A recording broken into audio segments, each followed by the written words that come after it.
بەناوی خوای بەخشندە و میهرەبان سڵاوتان لێبێت ئازان و خۆشەویستانمان تاعەت و ڕۆژووی هەموو لایەکتان قبول بێت ئینشاءالله لە خوای گەورە دەپاڕینەوە کە زیاتر هیدایەتمان باد و هاوکارمان بێت تاوەکو لەم مانگە پیرۆزەدا زیاتر توێشومان پڕ بکەین لە کاری چاکە و عیبادەتی زیاتر ئینشاءالله و ئینشاءالله ئێمەش لەم مانگە پیرۆزەدا لە خزمەت ئێوەی ئازیز و خۆشەویستا دەبین لە درێژەی بەرنامەی سیگەوهەر لە خزمەت ئێوەی ئازیزدا دەبین ئەمشەو یەکەمین بەرنامەمان کە پێشکەش بە ئێوە عزیز دەکەین لەگەڵ هاوکارم مامۆستا شوان لە خزمەتتاندا دەبین. زۆر سپاس کاک دانیار بەناوی خوای گەورە و میهرەبان ئازیزان لە ستۆدیۆی سیگەوهەر لە یەکەم شەوی مانگی پیرۆزی ڕەمەزان لە خزمەتتان نابین بە کۆمەڵێک بەرگە و بابەتی پەیوەست بە فەزڵ و گەورەی مانگی پیرۆزی ڕەمەزان تاعەت و عیبادەتی هەموو لای قبول بێ ئینشاءالله مێ دەکەین بتوانین بەشێک بین لە ئارامی دڵ و دەرونیەوە وەروەها لەو پرۆگرامی هەمانە سوودێکی باش بێوێ ئایزان بگەێنین دووبارە تاعەت و عیبادەتی هەموو لایەک قبول بێ ئینشاءالله. وەڵازان و خۆشەویستان لەو بابەتانی کە ئەمشەو پێشکەش بە ئێوەی ئازیز و خۆشەویستی دەکەین لە بابەتی یەکەمماندا باز لە فەلسەفەی ڕەمەزان و فەلسەفەی ڕۆژووگرتن بە ڕۆژووبوون دەکەین زانین چه حکمەتێکی تێدایە کە موسڵمانان بە ڕۆژوو دەبن و ئەو فەلسەفانە چین ئەو بابەتانە چین لە پشتەوەی ڕۆژوو لە پشتەوەی ئەم مانگە پیرۆزەدا هەیە لە مانگە پیرۆزەدا دەبێت موسڵمان چۆن ئاگاداری خۆی بێت و کار و کردەوەکانی چۆن ئەنجامدات و ئەو عیبادەت و پەرشانی کە هەن بە فیرۆ نەچنووە لەگەڵیدا بەردەوام بێتوە خی گەورە هیدایەتماندا کە بەردەوامی لەم مانگە پیرۆزەدا. بەڵێ زەندیارە یەکێک لە فەزڵ و گەورەیەکانی مانگی پیرۆزی ڕەمەزان ئارامبوونەوەی دڵ و دەروونەکانە بێگومان ئارامبوونەوەی هەر تاکێکیش ئارامبوونەوەی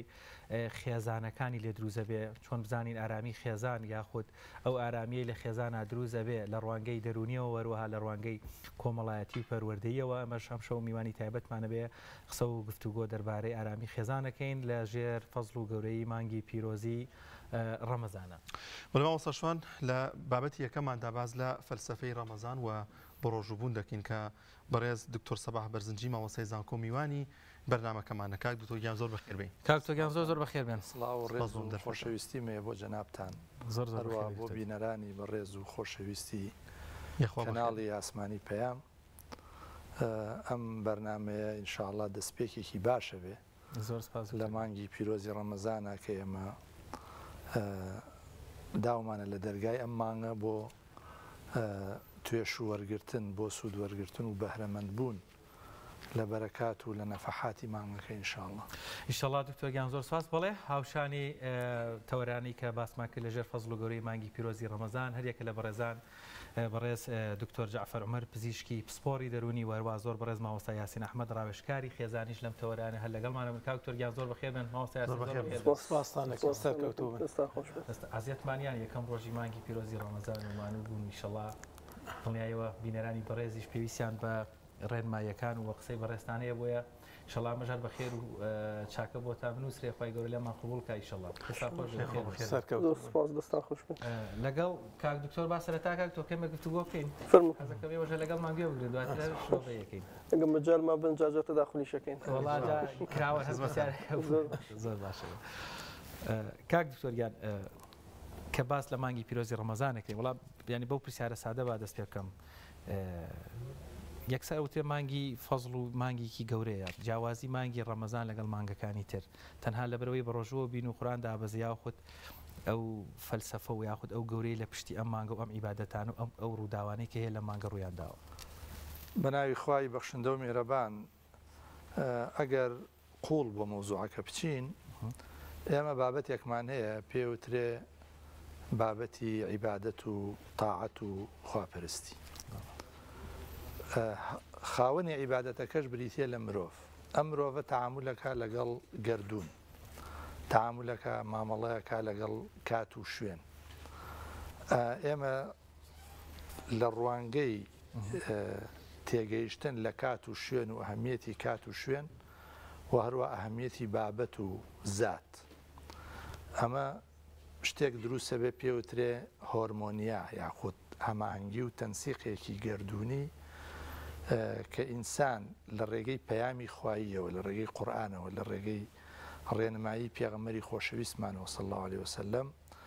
دەواازەیەکی بۆ کرێتەوە یا بڵێن ئاسوویەکی بۆ کرێتەوە چۆن مامەڵە لەگەڵ کات بکە و چۆن مامەڵە لەگەڵ شوێن بکە و چۆن مامەڵە لەگەڵ بابەت و قەزیە و بابەت لەگەڵ خۆی بکە. ڕەمەزان بە درێژایی ساڵ ئەسوڕێ یعنی مانگی ڕەمەزان بە پێی تەقویبی قەمەری هەر تاوە یا هەر دە ڕۆژ جارێک ساڵانە دە ڕۆژێتە پێشەوە بۆ ئەوەی گردشێ بکە لەگەڵ زەمانە ینی بۆی ئەم ئینسانە لە کاتێکا کە بە ڕۆژووە بێ کاتێک کە خۆی ئەگرێتەوە لە خواردن و خواردنەوە و لە ئارەزوەکانی ببێ بە خاوەنی ئیرادە ببێ بە خاوەنی ویست و ئەم خاوەن ویست بوونەی ئینسان تەفاعولەکە لەگەڵ کاتێکا لەگەڵ وەرزێکە ئەم وەرزە تایبەتە وەرزە تایبەتەکە چییە کە قورئانی تێهاتۆتە خوارەوە کەواتە ئەم ئینسانە لە ڕێگەی ڕۆژووەوە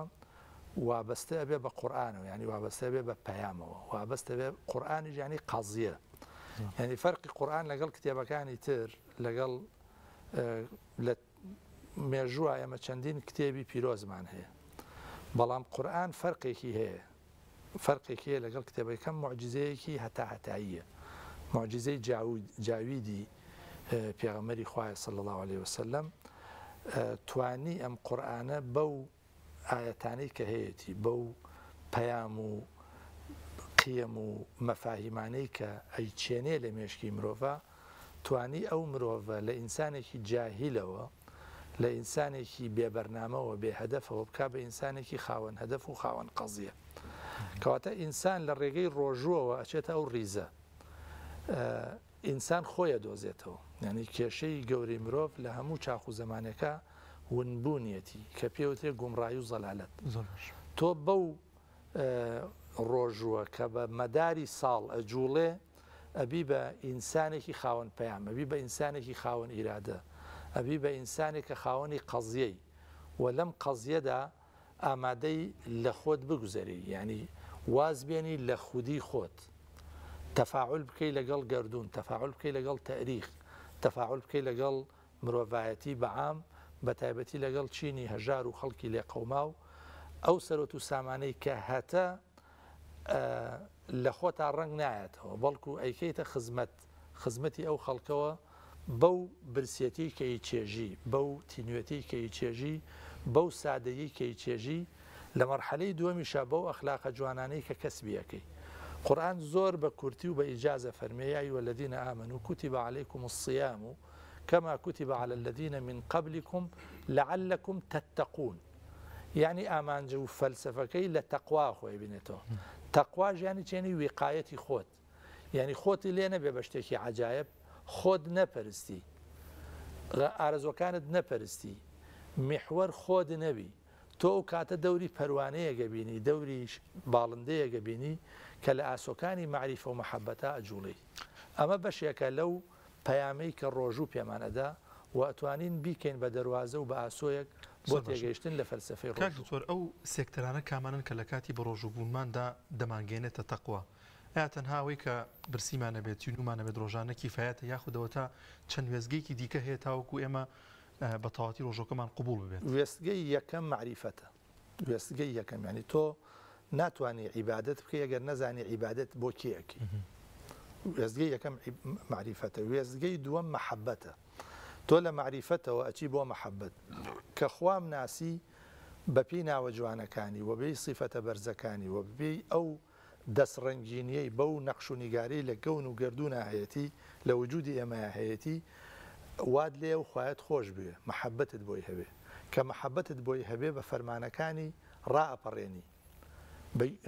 گوێڕایەڵی دەستوراتی ئەبی کەواتە وێزگەی یەکەم معریفەتە اینجا مەحەبەتە دوای مەحەبەت جێبەجێکردنی فەرمان و دەستورەکانە بەڵام لە دوای ئەمانە مەسەلەی نیەت و ئیخلاسە چونکە تۆ لە کە شەو بڕیارە دەی بەیانی بە ڕۆژووە بی ئەم نیەتە شەرتە مەرجێکی ئەساسیە ئەم نیەتەش کاتێک نیەتە کە تۆ ڕۆژۆکە تەنها بۆ خوا بێ لەبەر ڕیانە بێ وفعلەن ڕۆژوویش بەپی حەدیسی قودسی تەنها عیبادەتێکە کە تەنها خوا لێ ئاگادارە دەست خۆش بێ دکتۆر هەر با من ئەمە بکەمە پرسیار لە کاک دکتۆر جعفەر وەکو پزیشکێکی پسپۆڕی دەرونی ئەو باگراوندە معریفی و ڕۆحی کە لە پشتی ڕۆژبوونەوە هەیە ئێمە ڕەنگە بگرین و پێوەی بزانین چی ئەبزانین توانین بڵین وا ئەکات لە مانگی پیرۆزی ڕەمەزان گەورەی مانگی ڕەمەزان وا بکە لە کلینکەکە نەخۆشەکان ئەم مانگە کەمتر بن یان کە یان زووتر چارەسەر وەرگن یان گۆڕانکاریێکیان بەسەلات بێت. بنای خۆی گەوری میهرەبان من خۆشحاڵم لە خزمەتی بینەران و مامۆسانی بەڕێزی ئەویان پیرۆزبای مانگی ڕەمەزانەکەم. بەڕاستیە من هەر قسەیت و خۆم گوتەیەکم هەیە هەموو ساڵێک لە کلینیکی خۆم و لە کاتێککە نەخۆشە بینم پێیانەڵم پامێکمی بۆ نەخۆشەکانم مەڵم شاڵە ئەم مانگی ڕەمەزانە بکەینە دەرفەتێک بۆ چاکبوونە و ڕزگاربوون لەم گرفتە دەرونی و نەخۆشە دەرونیانە. من زۆر ئاماژە بەواکەم لەگەڵ نەخۆشەکانمەوە بەڕاستیش کاریگەری زۆری هەیە لەسەر دەرونی تاک لەسەر دەرونی مرۆڤ. من چارەس کاریگەریەکانی یەکەمە سێ بەشەوە بە سێ بەش دابەشم کردووە کە ئەتوانین بڵین یەکەمیان ئەویش ئارامبوونەوە ئاسوودەی ئەوەی کە کاکتۆر ئاماژەی پێدا مەسەلەی تەقوا و کە تۆ زیادبوونی کۆمەڵی هەڵچوونی ئەرێنیە لەگەڵ بیرکردنەوەی ئەرێنی لە تاکە دروستەکە کە من دواتر ئەگە بکرێ بە شێوازە زانستێکی ئاماژەی پێ یەکەم. دووەمیان ڕۆژوو خۆی بەداخۆیانی حکمت و فەلسفەی ڕۆژوو مامۆستا ئاماژەی پێکردەوەیە کە مرۆڤ بتوانێت ئیرادەی بەهێزترکەوە کۆنتترۆلی خودی بەهێز بێ ینی بەششی زۆر گرنگەلەوە. پاشان سێمیشان بریتێ لە ڕێخستنەوەی کات و بەرنامە ڕێژێکی دروستتر بۆ ژیان بڕۆم وای ئەم سێ کاریگەری گەورەی هەیە لەسەر دەرونی تاک لە سەبارەت بەوەی کە ئایا بێتە هۆی ئاسوودەی دەرون بەڵە زۆر گەورەیە زۆر گرنگە. ئێمە مرۆڤ وەکو لایانی دەرونی پێویستی بە ئێمە دوو جۆر هەڵچوونمان هەیە هەڵچوون مەسن لە عاتیفی عەرەبی ئێمە بە هەڵچوون وەریەجێڕیان هەست و سۆز هەست و سۆزێکمان هەیە نەرێنیە وەکو تووڕێی وەکو دڵتوندی ترس بێتاقەتی ئەمان هەڵچوونی نەرێنین لە تاکە کە بەردەوام لەگەڵ باوەڕی نەرێنیادیان باوەڕی نەرێنی بنیاتێنێ. دووەم جۆر هەڵچوونە ئەرێنیەکان وەکو دڵخۆشی وەکو پەرۆشی وەکو هەستکردن بە ئاسوودەی و ئارامی کە ڕەمەزان ئەمەمان بۆ هێنە چۆن ئێمە مەسەلەن ئەو هەموو فەرمایشتە پیرۆزانی لە قورئانە هاتووە لە حەدیسەکانە هاتووە لە ئایەتە هاتووە کە بۆی مرۆڤ بۆ بەڕۆژەوەی بۆی تەقوای زیابێ کاتە من تەقوام زیابێ تەقوام زیابوو چی بێ خۆی گەورە لێم خۆشە بێ کاتە من هەست بە ئاسوودەی یەکەم هەست بە خۆشی یەکەم هەڵچوونی خۆشی لە لای من گەشاکە پاشان مثلا ڕۆژێکێکە لەو پرسیانێکە خۆی گەورە مەسەلە خۆی فەرمێ کە من تەنها خۆمەتوانم پاداشتی بەمەوە ینی ئەمە واکە لە من کەواتە شتێکی زۆر گەورم بەدەستێناوە نزیک بوونەوەی لە ئامانجەکە من بەرەو ئامانجەکە هەنگاوانم کە ئامانجەکەشم بریتە لە ڕەزامەندی خۆی گەورە بۆیە مرۆڤ ئەم ئاسوودەیە دەرونی بۆ دروستە بێ وای دیەکە وردەوردە هێور بێ ئارام بێ ئاسوودەی زیاتر بێ ئەم کاریگەریانە چۆن دەرەکەی کەکتۆر زۆر بە جوانی ئەمەشی پێێت ئەبێ ئەوانە بێتە دی ینی من ئێمە ڕۆژوو هەر ئاوا و کوشتێکی و ڕۆتینی حیات نابێت سەیریکەین وا سەیریەکەین ڕۆژوو ئەوەیە بەیانی نانەخوات و ئارە ڕۆژوو ئەشکێنێت و لەو بێنا سێشتەیە نایکە خواردن و خواردنەوە جنسە نەخی ڕۆژەوەنی ڕۆژوو فەلسفەیەکی گەورەتری هەیە بۆی بۆ تێگەیشتنە قوڵە لە ڕۆژوو تێ بکەین کە ڕۆژوو تەنها بۆنی مرۆڤ خۆی لە خواردن و لە خەو لە غەریزەکان بگرێتەوە نەخێر ڕۆژوو زۆر گەورەترە لەوەی کە ئێمە سەیریەکەین زۆرچە پرسیارمان لێکرێت بۆچی ڕەمەزانی ئێوە مسلمانان مثلا کاتەکەی دیارنێ ینی حکمەتێک حکمەتەکانی ڕۆژوو بۆ خۆی ڕەمەزان خۆی حکمەتەکە کاتی دیارنێ کەی ڕەمەزانە هەر کات دیار نێت و زۆر مهمە کات دیار نییە کار پارشەو هەیە بەربانگێ ئەمانە هەمووی بەس ئێمە لەبەرەوەی بەڕاستی بەداخۆ فێری ڕۆتینەکە بووین بە ڕۆتینەکەتیە پەڕین وازەی تەواو ڕۆژوش هەر هەمانە شتەیەکە پێویستەکە وەکو نوێژەکەمان هەر کۆمەڵێک وەرزشێکە بیکەین نەخێ ڕۆژوو وەرزش نییە بۆ شێستا بین هەندێک کە زامەژە بەواکە کە مەسەلەن جۆرێک لە ڕیجەم پیا بۆ هەرجەمی مەسەلەی خۆراکی وەرسا مەسەن ڕۆژویتیایە بۆیە خەڵکێک وا سەیری ئەەکە کە ڕەمەزان بریتە لە جۆرێک لە ڕیجەمکردن و ڕاستە بیزە بە سوودە تەندروستەکانی تەوان بانگی باسی چەند پزیشکی بانکن هەر یەکەو لەلایەکەوە هەزاران سوودی باسەکە بەس نەخێ ڕۆژوو زیاتر لایەنە دەرونی و هەست و سۆز و عەتفەکەی و لایەنە ئیمانیەکەیەتی تایەکە ئەتوانم مرۆڤ تیا ڕنگ باتەوە مەجالە بێت دواتر باسی کۆمەڵی باوەڕی هەڵی ناو کۆمەلگاکەین لەوبارەیەوە مامۆستا خوا بەخێر بێ سپاس دکتۆران زۆر باش جوانی باسی وایان کرد کە ڕەمەزانێکێک لە حکمت و فەلسەفەکان کە گرنگە ئاگامان لە ئارامی و سەقامگیری بێ ئەم ئارامی و سەقامگیریە کە لە دەرونی تاکەکاندا هەیە چی بکرێت کە لە نێو خێزاندا ڕنگ باتەوە لە نێو خێزاندا ڕۆڵی هەبێت بسم الله الرحمن الرحيم الحمد لله والصلاة والسلام على رسول الله وعلى آله وصحبه ومن والاه سرتا دەستخۆشی ئەم بەرنامە جوانەتان لێکم و پیرۆزبایی مانگی ڕەمەزان مانگی قەدر و بەدر و تەراویح و دابەزینی قورئانی پیرۆز لەسەر جە مسلمانانی جیهان بەگشتی و مسلمانانی کوردستان دەکەم سەرەتا مێ ئاماژە بە خاڵێکی گرنگ بکەم پێویستە خێزانەکان لە هەموو بوارەکانی ژیانە پلان و بەرنامە ڕێژیان هەبێت بۆیە مانگی ڕەمەزان کە مانگی عیبادەت و خواپەرستی و تایبەتمەندێکی خۆی هەیە پێویستەکە هەموو کەسێکی مسلمان هەموو خێزانێک هەموو تاکێک پلان و بەرنامە ڕێژێکی تایبەتی هەبێ بۆ مانگی ڕەمەزان و ئەگەر بێت و ئەم پلان و بەرنامە ڕێژە ماوەیەک پێش ڕەمەزاندای ڕێژێت بۆ هەموو تاکەکانی خێزان ئیشی لەسەرکە. لەم مانگەدا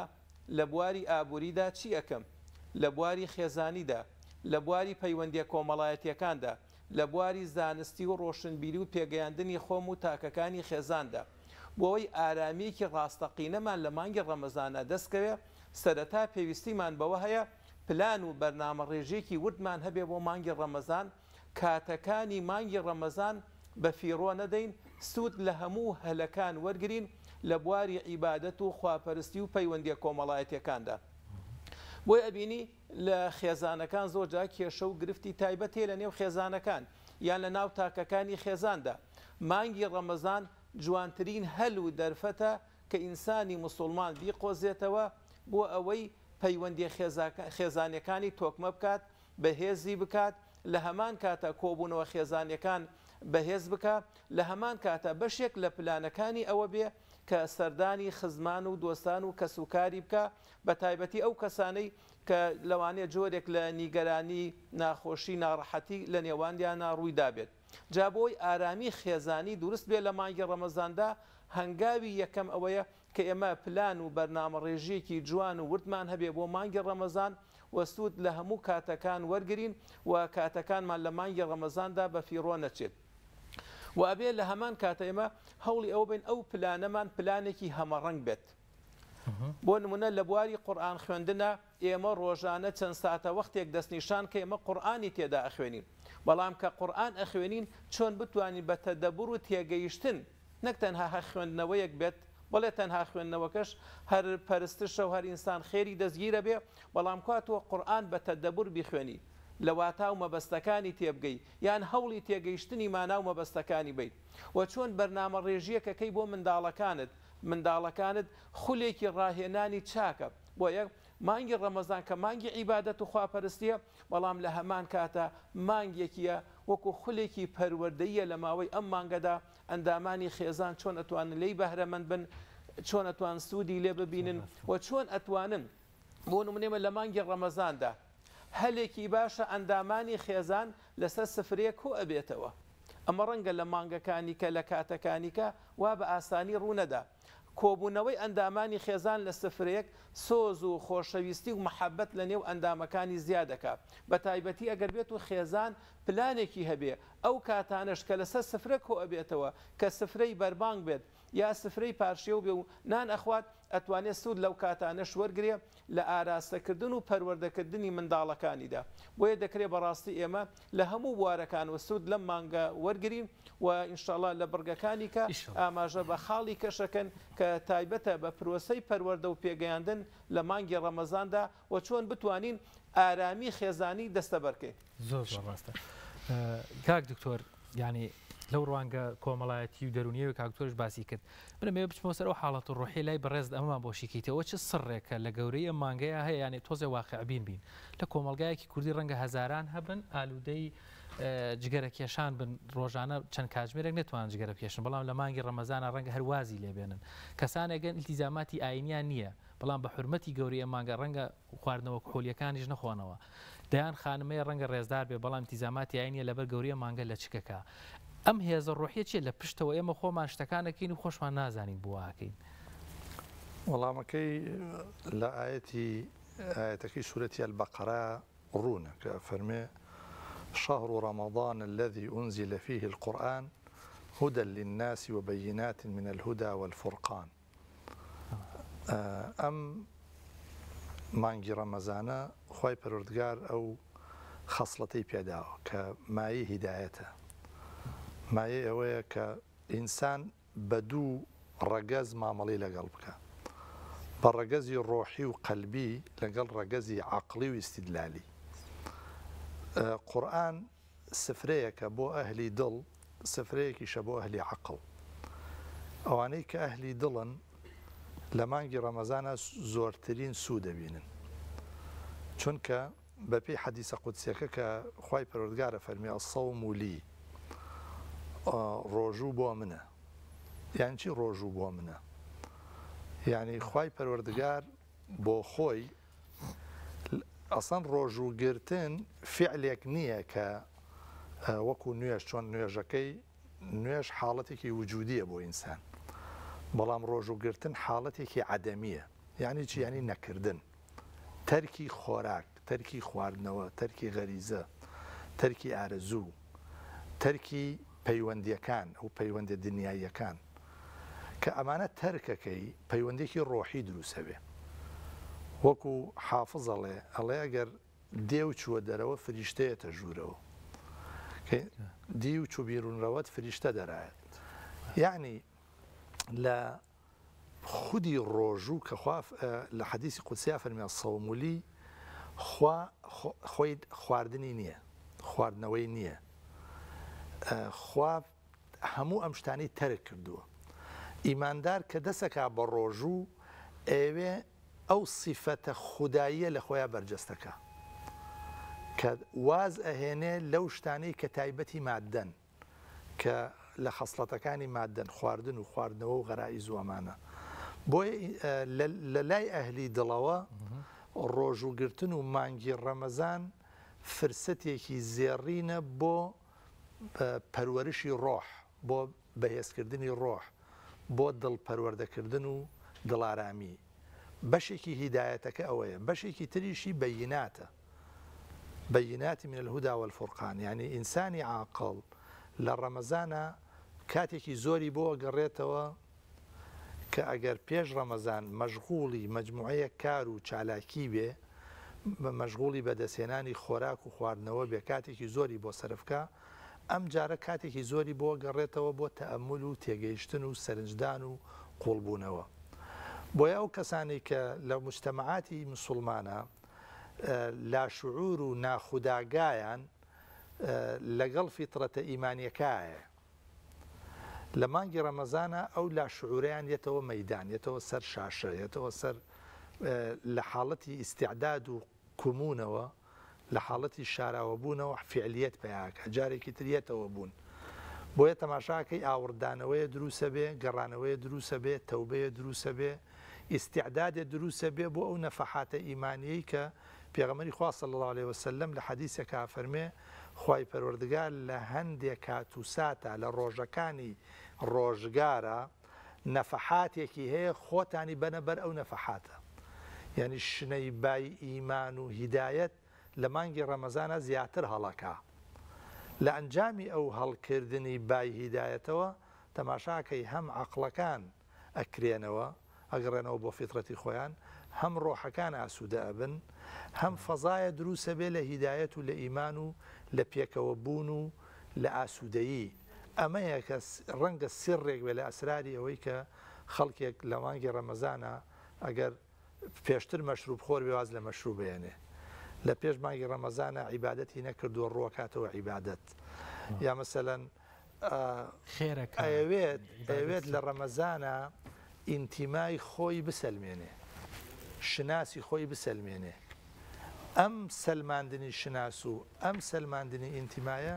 لە ڕاستیە گەنجینەیەکی گرانبەهایە لە کۆمەلگای ئێمەیە ئەبێ ئێمە هەم ڕەچاوی کەین هەم بە قەدرێکی زۆرەوە بۆی بڕوانین زۆر باشە کاک دوکتۆر یەکێکی دیکە لەو فەلسفانی کە لە مانگی پیرۆزی ڕەمەزاندا هەیە لەگەڵ بۆ ڕۆژووبوونمانە لەگەڵ ئەوەی کە برسیمانە بێت لەگەڵ ئەوەی کە تینومانە بێت ینی ماندوین بەڵام هەر لەسەرمان واجبە کە کاری چاکە ئەنجام دین خێر بکەین هاوکاری کەسێکی موسڵمان بکەین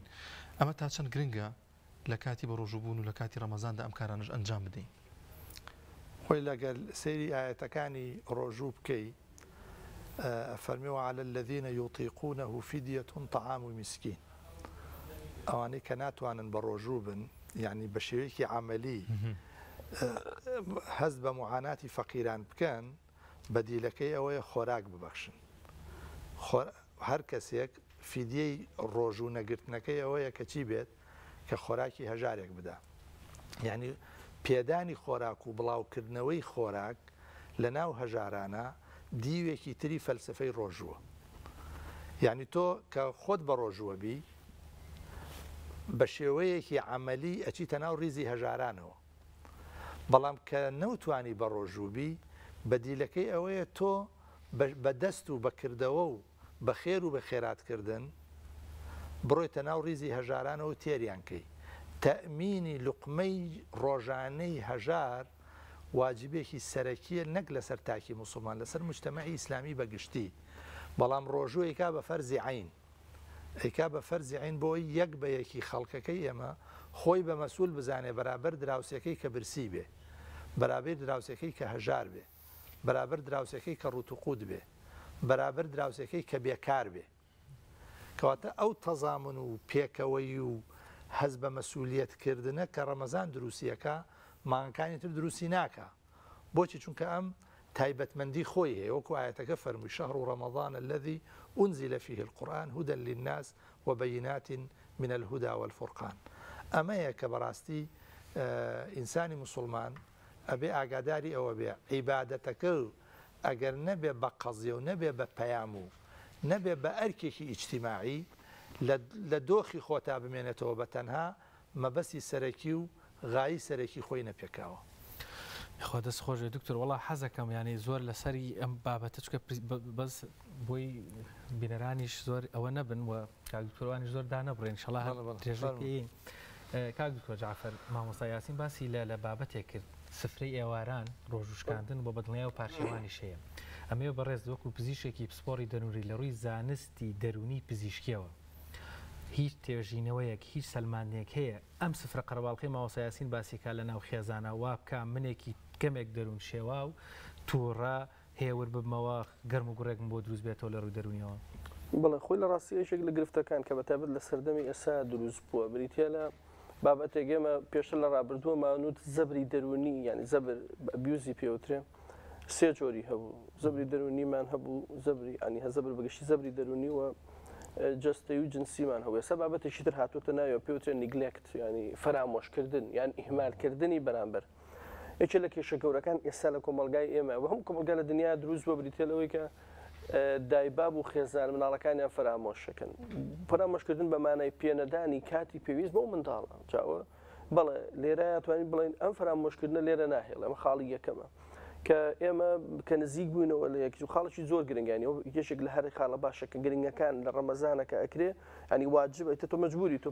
بەربانگە ببێکەوە بیکەیت و پاشێژە ببێکەوە دانیشی لەسەر سفرێ ئەو فرامۆشکردن ناهێڵە دوو ئەتوانرێت لەوێ دەردە دڵ بکرێ کێشەکان خەفەت بێتاقەت ینی زۆر جار ئێمە چەند خانەوادەمان هەیە گرفتی دەرونی هەیە کەسەکە نەیزانراوە هەستی پێ نەکراوە لەبەر کاتی نەخوانەکە چۆتە ژوورەکەی خۆی تەواو بۆ ڕۆیشتووە بەس ئێستا لە یەک کاتە بەیەکەوە یا باوکو دێکاگان لێنێ و نانی خۆی خۆڕاتە ژوور یان مەسەڵەن زۆر جار دێلیڤەری داواکات و کەس نایبینەکە لەکوێ بەس کە دانیشە هەست بە یەکتریەکەن پاشان خاڵی بوونەوەی دەرونیەوە قسەکردنە گفتوگۆکردنە چکە ئێمە بێشێک لە پێکات یعنی یەکێک لە بۆی کە بڵێن کەسێک دەرون دروستە بریتێنە یانە پەیوەندی کۆمەڵایەتیەکانی کەسێک پەیوەندی کۆمەڵایەتی بەهێز نەبوو یا پەیوەندی کۆمەڵایەتی دروستی نەبوو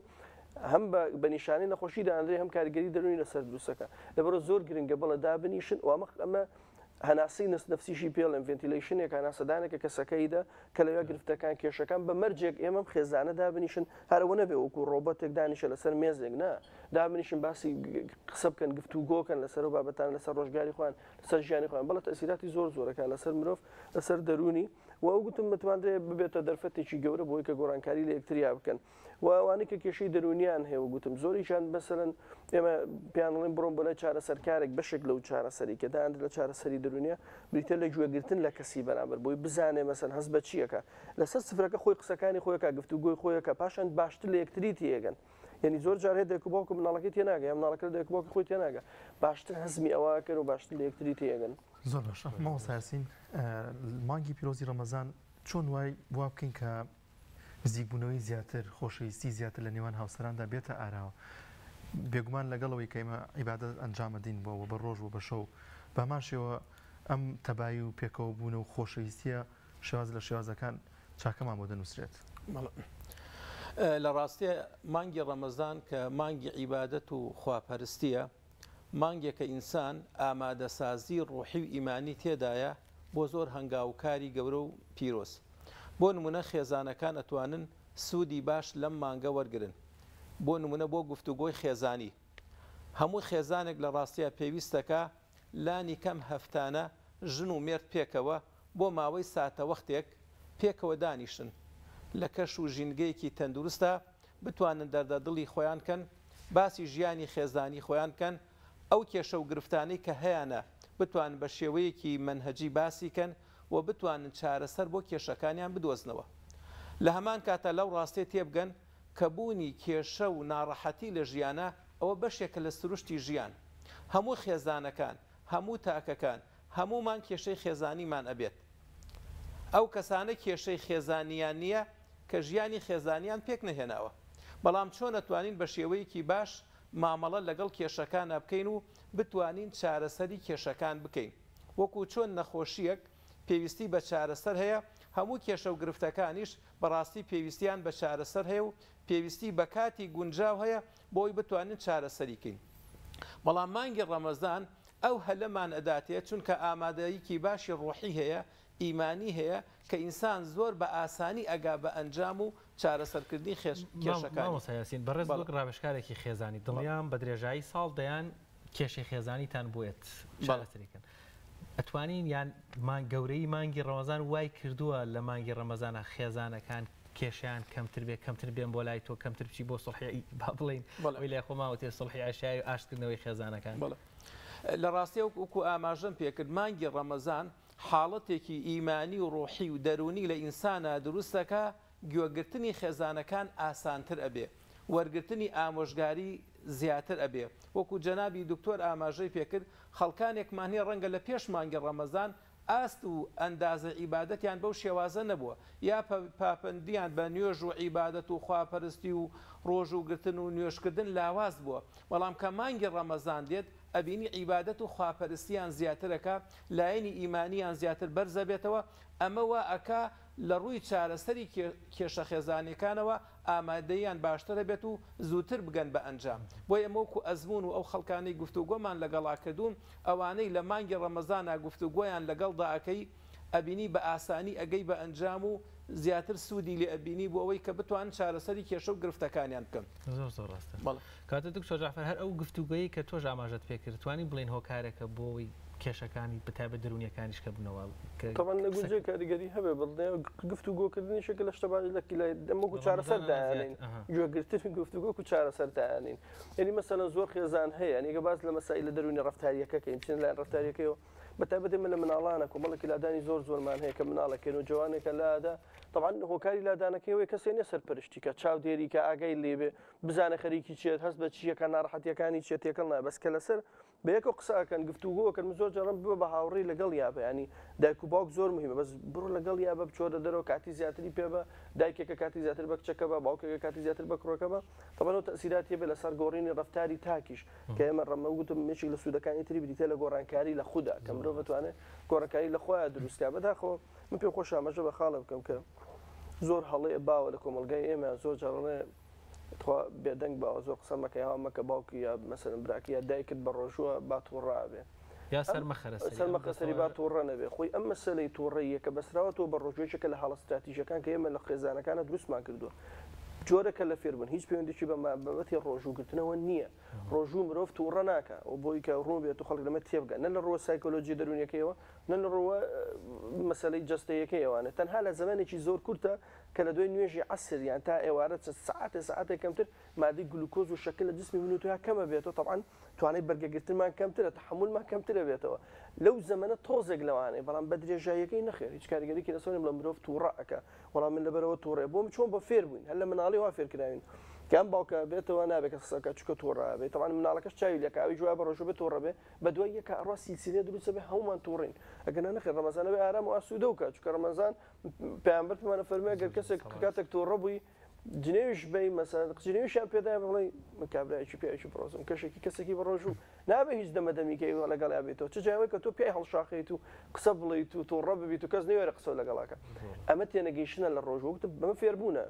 بەڕاستی پەیوەندی نیە بەلایەن جگەلەوەی هەندێک گرفتمان هەیە بەداخەوە هەندێک کێشێکی زۆر بچووکمانێن مەسەلەن نەخۆشی دەماری و دەرونی کەممان هەیە کە لەوانەیە بەڵێ بەهۆی ڕۆژوو تووڕە ببن ئێمە زۆریان ڕێگرن ڕیانیشان هەر بە ڕۆژوومە بچکت قووەتی ڕۆژووی نییە. بەڵام بەگشتی وتم ئەمە غەڵەتێکە دروست بووە لەبەرەوە بەڵێ گفتوگۆ خێزانەکانمە زۆر سوودی لێ بینەوە زۆریش استفادەی لێ یەکەین و گوتم خێزانەکان کۆکات و لەگەڵی شاتوانێت ڕەفتاری تاک بگۆڕێت توانێت باری دەرونی ئینسانەکە مرۆڤەکە ئاسایی کاتەوە زیاتر لە یەکتری حاڵی بن. زۆر باشە ناوبڕێکمان هەیە دواتر بەردەوام دەبین لە قسەمان زۆر ماوە دکتۆر هێشتا دەردەدڵی زۆر ماوە بیکەین. ئازان خۆشەویستان دەچینە لای ناوبڕێک و دواتر بەردەوام دەبین لەگەڵتان.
کە بریکاری تۆڕی میدیایی کۆمەڵ بۆ بەرهەمهێنان و بڵاوکردنەوەی ڕێکلام.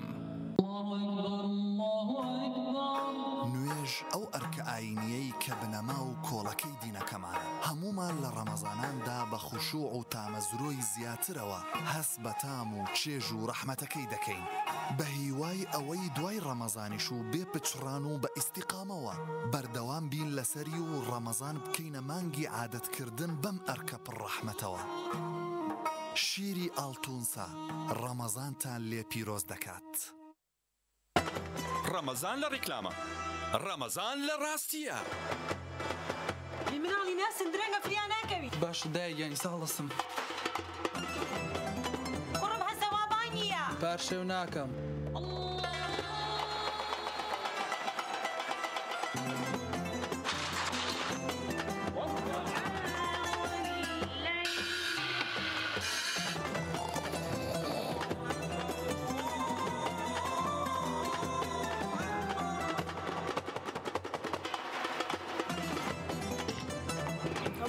بەڵێ بەڕۆژوو.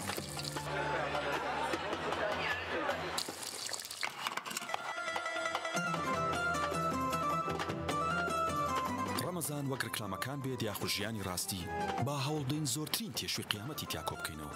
بە جۆرێک چێژی ڕۆحی لێوەربگرین تا 11 مانگی تر بەشمان بکات. برنجی مەحموود ڕەمەزانتان لێ پیرۆزەکات. کۆمپانیای کاروانی مەدینە. کۆمپانیای کاروانی مەدینە گەشتەکانی ئەمڕۆی دەست پێ دەکات بۆ هەردوو شاری مەدینەی درەوشاوە و مەککەی پیرۆز بە باشترین خزمەتگوزاری و نرخی گونجاو بە سەرپەرشتی مامۆستا کەمال غەفار و بەڕێبەرایەتی مامۆستایانی ئاینی شارەزا و دڵسۆز. گەشتەکانی کۆمپانیاکەمان ئەم خزمەتگوزاریانە لەخۆ دەگرێت. نزیکی هۆتێل لە حەڕەمەین، ئیحرام بۆ پیاوان، سەرپۆش بۆ خانمان، جانتای پێویست، ئاوی زەمزەم، ڕۆژانە دابینکردنی سێژەم خواردن، سەردانکردنی هەموو جێگە پیرۆزەکان لە حەڕەمەین. کۆمپانیای کاروانی مەدینە بۆ حەج و عومرە. ناونیشان سلێمانی شەقامی بازنەی مەلیک مەحموود بەرامبەر نەخۆشخانەی بەخشین. بۆ زانیاری زیاتر پەیوەندی بەم ژمارانەوە بکەن: 1970 146 0039 1950 219 5097. کۆمپانیای کاروانی مەدینە بۆ حەج و عومرە.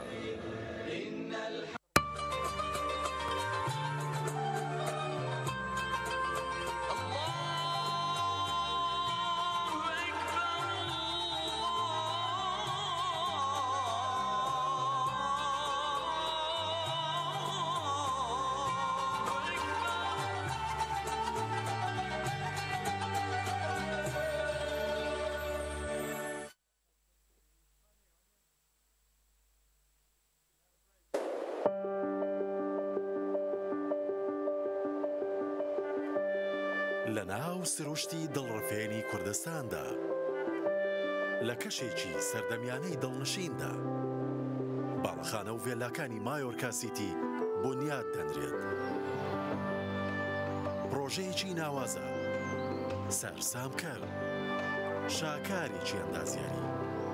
لە هەر جێیەکەوە سەیریەکەیت پارچەیەکە لە جوانی.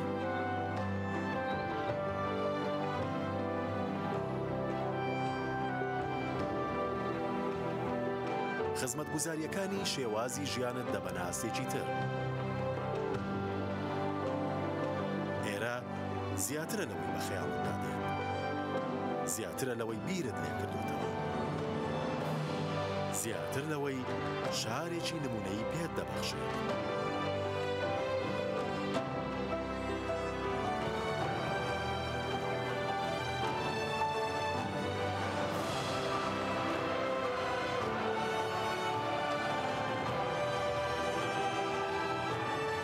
مایۆرکا سیتی، جوانیە لە دڵی سروشدا.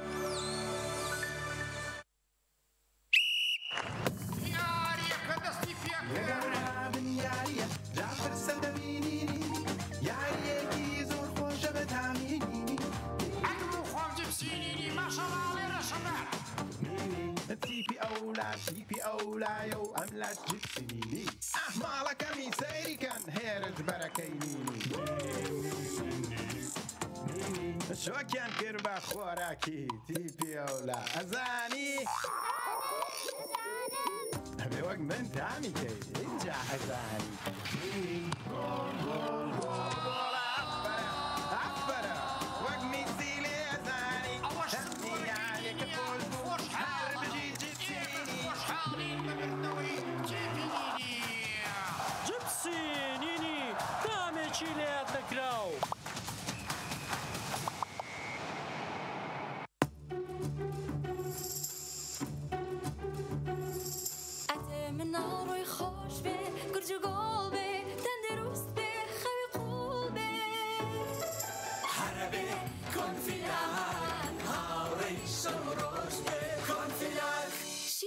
گەش و تەندروستی دەدات بە منداڵ. شیری تەواوکەری کۆنفیلاکی نیوزلەندی لە دوای شیری دایک بە یەکەم شیر دادەنرێت کە هەموو پێکاتە پێویستیەکانی تێدایە بۆ منداڵەکە.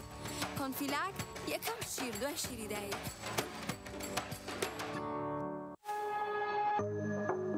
تۆپ ئارت تاکە بریکاری تۆڕی میدیایی کۆمەڵ بۆ بەرهەمهێنان و بڵاوکردنەوەی ڕێکلام.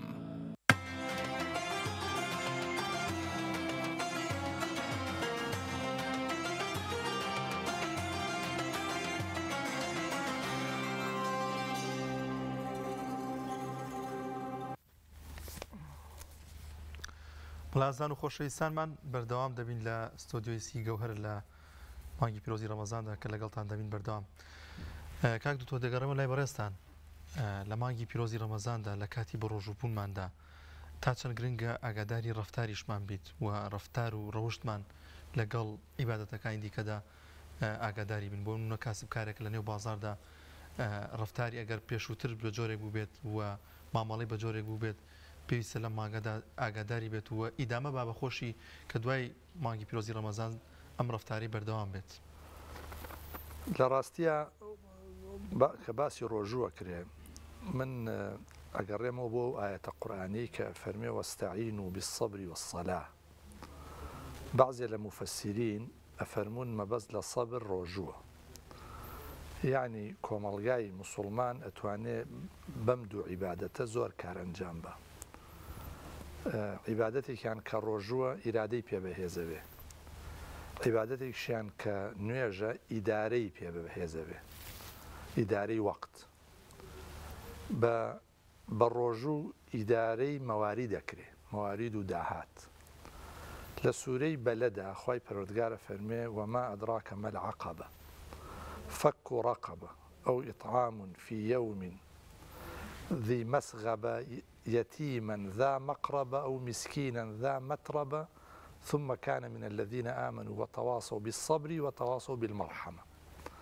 لرا ربطي واستعينوا بالصبر والصلاة بينه وبين آياتنا وتواصوا بالصبر. يعني کۆمەڵگای مسلمان ئەبێ ئەم ڕۆژووە بکا بە کەرەستەیەک یا بە ئامرازێک بۆ ئەوەی ڕەحم و سۆز بڵاو کاتەوە لە ناو کۆمەڵگای خۆیان لە هەر مەوقعەکە بێ، چ لە مەوقعی مەسئولێتی ئیداری و سیاسیا بێ، چ لە مەوقعی مەسئولێتی بازار و بازرگانی و تیجارەت و کاروباری ڕۆژانەی خەڵکا بێت. لەو ڕوانگەوە من تعجوبەکەم کەسێ خۆی بە موسڵمان بزانێ، خۆی بە ئەندامی کۆمەڵگای ئیسلامی بزانێ و لافیش لێ بدا. بەڵام کە ڕەمەزانێتە پێشەوە کاڵاکان گران بکا لەسەر خەڵک، چونکە زانێ تەڵەبی لەسەر زۆرە بێ کە تەڵەب لەسەر شت زۆر بوو ئەو یەت شتەکە زیاکە گرانێکا لە بازار. یعنی ئەمە زۆربەی زۆری وڵاتی ئێمە و خەڵکی ئێمە پێوی مبتەلا بوون. لە حاڵێکە مەفروض وا بوو لە مانگی ڕەمەزانە بە دەرفەتی بزانین شتەکان هەرزانکەین، تەخفیزات بکەین، نرخەکان بێنینە خوارەوە بۆ ئەوەی ئیسباتی کەین کە ئەمە میلەتێکی بەڕەحم و بەسۆزین، میلەتێکین حساب بۆ یەکتریەکەین، میلەتێکین کە باوەڕمان بە سەبر و بە مەرحەمە هەیە، تەوسیەی یەکتر بکەین، ڕاستپاردەی یەکتر بکەین بەوەی کە ڕۆژۆکەمان ڕۆژوو بێ، ڕۆژۆکەمان تەنها تەقلید و تەنها تەقسێک نەبێ کە ئەنجامی بدەین لەبەرەوەی لەسەری ڕاهاتوون یاوە لەبەرەوەی باو باپیرانمان کردویانە. نە، لە مانگی ڕەمەزانە ئەبێ چاو لە پێغەمبەری خواکەین صلی الله عليه وسلم کە هەموو یانزە مانگەکە سەخی تەبع بوو، بەخشینی هەبوو، بەڵام لە مانگی ڕەمەزانە بەخشینەکەی زیاتر بوو. وەکو ئەگەڕنەوە لە سیرە و لە سونەتا پێغەمبەر صلی الله عليه وسلم کانە کەڕیح المرسلە، وەکو شنەبای ئازاد وابوو، شنەبایەک بوو کە هەرچێکی بەدەستەوە بووایە ئەی بەخشی. ئەی باشە معقولە ئێمە لە مجتەمەعی ئێمە بە تایبەتی لە شارێکە وەکو شاری سلێمانی یا باقی شارەکان خەڵک بێدادێتی بە تایبەتی خەڵکی فەقیر و هەژار بێدادێتی لە گرانبوونی نرخی کاڵا و شتومەکەکان لە هەرچێک ئەڕۆی مەسەلەن، یعنی نرخەکە چەند قات بووە. ئەمە مەسئولێتی دەوڵەتە کۆنتترۆلی بکە، مەسئولێتی ژووری بازرگانیە کۆنتترۆلی بکە، مەسئولێتی قایم قامیەتە کۆنتترۆلی بکە، مەسئولێتی یەک بەیەکی بازرگانەکانە، چه بازرگانە گەورەکان کە تیجارەتی گەورەکەن چه بازرگانە لۆکاڵیە متەوەستەکان ئەمانە ئەبێ مراجعەیە بکەن لە مانگی ڕەمەزانە ئەمە دەرفەتێک نییە بۆ قازانج مانگی ڕەمەزان دەرفەتێکە بۆ نزیک بوونەوە لە خوا بۆ نزیک بوونەوە لە خەڵک بۆ سارێشکردنی ئەو برینانەی کە لە جەستەی چینەکانی هەژار و لێ قەوماوە هەیە ئەمە ئەبێت لە ڕەمەزانە دەست پێ بکە و بەردەوام بێ بۆ دوای ڕەمەزانیش ئەم سەقافەتە هەبێ ئەم میلەتە میلەتێکی یەکپارچە ئەبێ ئەم میلەتە میلەتی ڕۆژی تنگانە ئەبێ نابێ ئێمە لە خۆمان بە موسڵمان بزانین و بە ئەهلی ڕۆژوو بزانین بەڵام کاتێ دەنگۆیەک وڵاوە بێتەوە بین احتیکاری خۆراک بکەین گەنجینەکان پڕکەین یاخود ئاگامان لە جۆریەتی ئەو جۆری ئەو خۆراکە نەبێ کە هێنینە وڵاتەوە و هاوردەیەکەین ئەمە پەیامی ڕەمەزانە یعنی ئەبێ ئێمە تەرکیزی لەسەر بکەینەوە بە تایبەتی میدیا بە تایبەتی مامۆسایانی هاینی ئەوانەی کە ڕۆڵی پەروەردە ئەبینن لە وڵاتە لە ناو خەڵکە ئەبێ ئاگاداری ئەوە دکتۆر هەست ناکەی فراغێکی ڕۆحیمانیە و بەس گوناهی خۆشمانی ئەمنیەکی هاوڵاتی قوربانیم هێزێک هەستی پێیەکەین باشترین درامادانێ بەس لە کاتی تەراویحە وا لە خەڵکەکەیەکە ڕەمەزان بە مانگی خواردن تێبگا ینی ئەوەی ڕەنگا و ڕەنگی خواردنەکان و جۆرێک لە جۆرەکان وەکو ئێمە بەس ئیشمانەوە نیە ئاماداری بکەین و سفرەی ئێوارە بەس بۆ نان خواردن ئەمە ژواکە منی ڕۆژۆوان منی مسلمانی بێخەبەر لە خۆم خواست لەسەر شتێک زۆر زیاتەکەم کابراش ئەزانەیە مەجبورم ئەی کڕبوو هەر ئەمەیە بە ئارزی خۆی نرخدانێ ئێمە بێ لە ڕاستیە کەلتورەکەمان هەندێک دەستکاری بکەین کەلتورێکمانەیە کەلتوری خۆشخۆری پڕخۆری کەلتورێکە کە پزیشکەکان باشترەی زانن کە زەرری زۆری لیاوین یعنی بین ئامارگیریە بکەین لە وڵاتی خۆمانە لە شارەکانی خۆمانە چەنی ئیسرافەکرێ لە مەسلەی خواردنە لە داوت و لا داوتکاریە چەنێک کات سەرفەکرێ چەنێ پارە سەرفەکرێ و چەنێ بە فیڕۆ ئەدرێ سەقافەتی خواردن ئەبێ دووبارە مراجعە بکرێتەوە ئەو کەلتورە